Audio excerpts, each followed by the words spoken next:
Oke guys, di seri ini kita akan belajar bagaimana cara menggunakan CSS. Saya sangat merekomendasikan ke kalian khususnya yang ingin belajar HTML, maksud saya CSS, kamu harus bukan menguasai sih, kamu harus tahu dasar-dasar HTML, bagaimana cara menggunakan HTML, kemudian bagaimana cara menulisnya. Setelah kalian tahu dasar-dasarnya HTML, kita bisa lanjut ke dasar CSS. Oke guys. Di sini kita akan buka Visual Studio Code ya. Di sini saya sudah membukanya. Di desktop saya akan membuat directory folder dengan nama belajar CSS. Kita akan buat dengan nama belajar CSS. Dan kita akan buka Visual Studio Code, kemudian kita klik file dan open folder. Kita arahkan yang barusan kita buat yaitu belajar CSS. Kita tekan select folder. Kita tunggu beberapa saat dan di sini saya akan membuat file baru dengan index HTML. Nah, di sini kita akan belajar bagaimana cara memanggil CSS yang baik dan benar. Di sini ada 3 cara untuk menggunakan CSS. Pertama, kita bisa menggunakan inline. Kedua, kita bisa menggunakan internal style. Dan ketiga, external style. Di sini kita akan belajar inline style terlebih dahulu.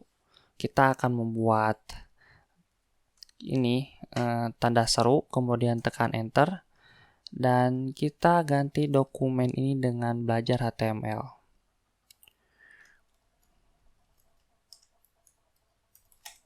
Belajar CSS maksud saya. Di H1 kita tambahkan, misalkan saya akan membuat pemanggilan CSS.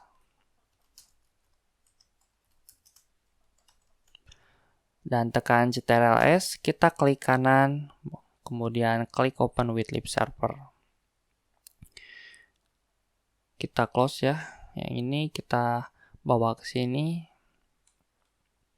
Ya. Nah, untuk menggunakan inline ini sangat mudah.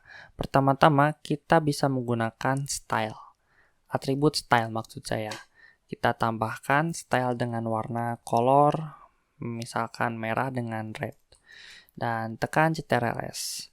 Nah, untuk inline ini dia berada di sisi tag HTML ini. Oke? Misalkan saya akan membuat H2 dan pemanggilan CSS 2. Dan tekan Ctrl+S. Nah, ya, kita menggunakan inline ini karena kita menseleksi hanya ini saja. Oke?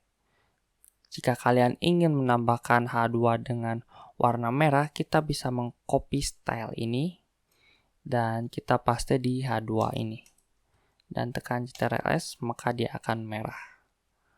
Jadi penggunaan inline style ini adalah atribut style CSS-nya ada di tag HTML. Namun untuk penggunaannya saya tidak merekomendasikan karena jika kita membangun sebuah website yang sangat kompleks, maka ini akan memusingkan kita untuk membuat web yang lebih kompleks. Oke guys, di sini kita akan belajar bagaimana cara menggunakan internal style. Nah, bagaimana cara menggunakan internal style? Pertama-tama kita akan membuat di sini dengan style ya. Pertama kita akan buat style di atas head dan kita akan menseleksi H1 ini agar berwarna merah. H1, seleksi H1, kemudian H1, kemudian kita akan membuat warnanya dengan misalkan warna kuning. Color kita ganti dengan warna yellow. Dan tekan Ctrl+S, maka otomatis H1 akan menjadi kuning. Karena kita sudah menseleksi heading 1 dengan style CSS internal. Nah, untuk penggunaan stylenya, kita harus mendefinisikan style ini terlebih dahulu, kemudian kita bisa memakai internal style. Oke? Dan ada cara lain yang lebih baik dan sangat banyak digunakan oleh para web developer. Di sini kita cut dengan Ctrl+X dan di sini kita panggil line dan kita arahkan ke directory file yang kita akan panggil. Oke, di sini kita akan membuat directory file-nya ya. Di sini kita akan membuat folder dengan nama style dan kita beri nama dengan bukan index sih. Kita rename ya, ganti dengan CSS.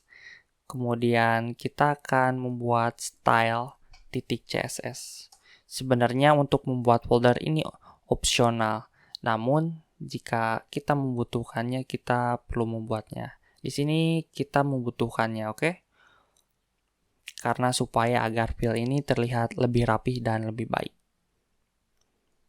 Kita href ini kita panggil ke sini. Caranya dengan titik, garis miring, kemudian arahkan ke CSS dan style CSS. Dan tekan Ctrl+S, maka dia akan berwarna hitam karena di style CSS ini kita belum menambahkan properti apapun.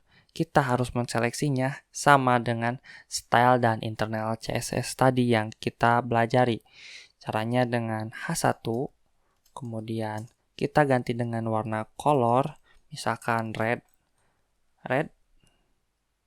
dan tekan Ctrl+S, maka dia akan berwarna merah. Jika kita ganti dengan yellow, kita akan membuat teks ini menjadi kuning. Oke guys, terima kasih telah menonton video ini. Di sini kita telah belajar bagaimana cara menggunakan inline style, external style, dan internal style. Saya harap kamu bisa mengerti apa yang saya jelaskan kepada kalian, khususnya bagi pemula yang belum pernah sama sekali belajar CSS. Oke, saya Robi, terima kasih telah menonton dan sampai jumpa.